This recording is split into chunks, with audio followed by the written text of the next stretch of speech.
The people stood watching, and the rulers even sneered at him. They said, "He saved others, let him save himself if he is God's Messiah, the chosen one."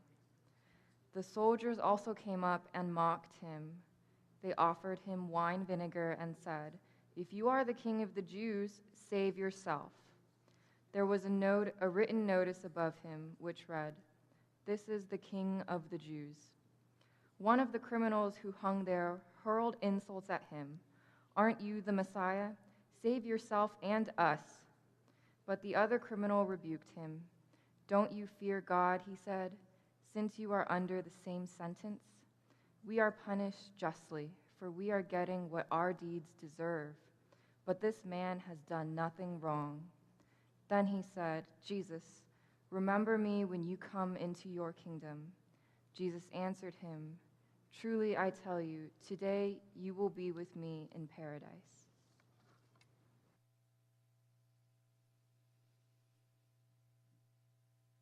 In my previous work in the California state prison system, I've often heard the inmates called men or women in blue, because blue is the color of the California Department of Corrections uniform.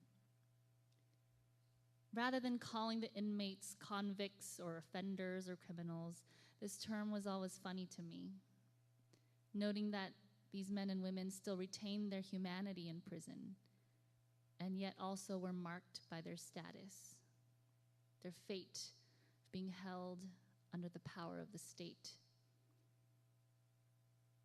Good Friday reminds me that Jesus knows what it's like to be a man in blue. He was wrongfully arrested, convicted, and eventually executed by the state. In many ways, the influences of mob mentality, social hierarchy, and political corruption played a part in Christ's crucifixion. And these are forces that I still see in the prison system today, whether with mandatory minimums, for-profit prisons, solitary confinement, unfair sentencing laws. Yet in the face of these realities, Jesus is present.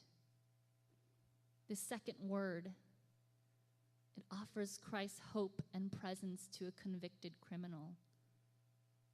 It reminds me that there's no prison that Jesus is absent from. There's no man or woman in blue that's beyond the reach of Jesus.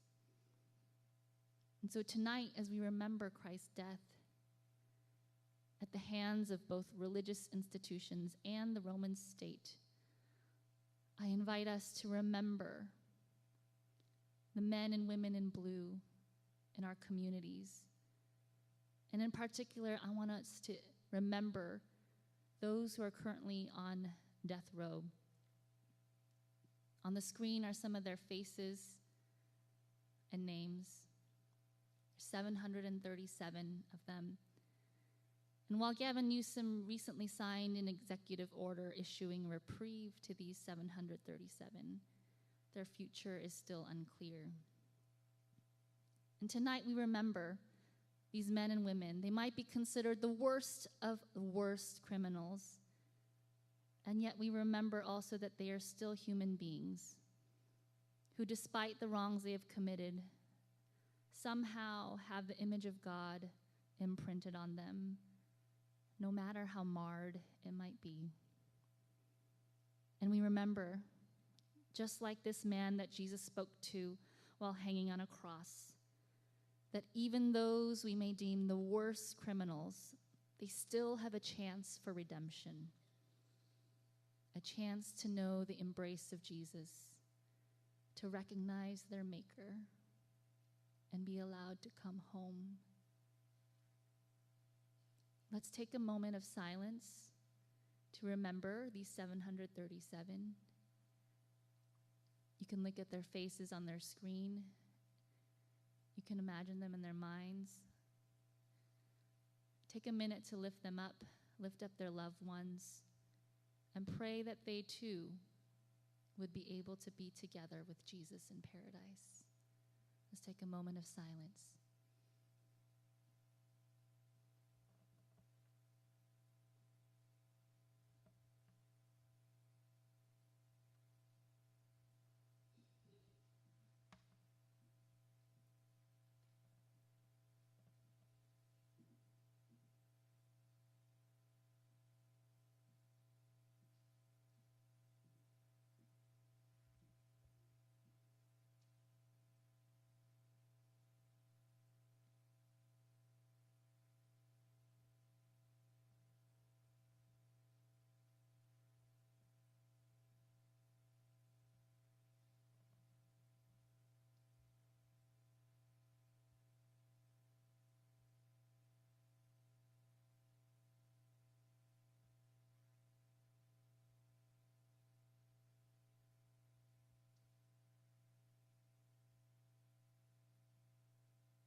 together, let's respond with this prayer.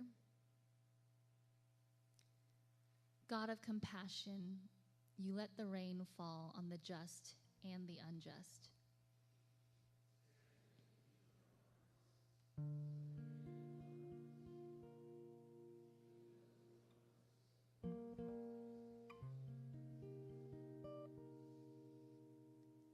For there is in our land a great cry for vengeance as we fill up death row and kill the killers in the name of justice and peace.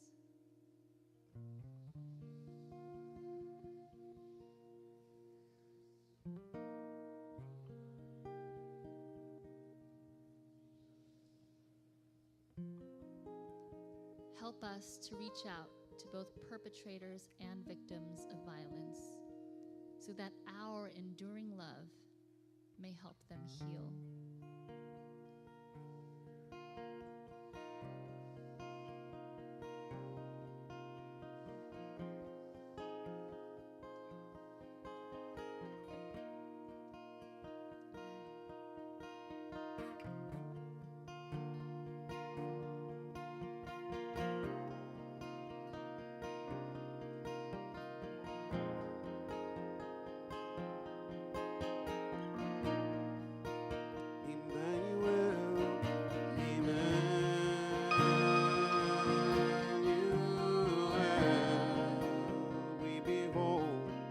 We behold your broken body,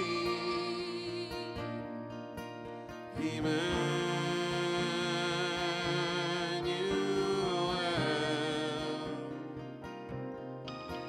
The Son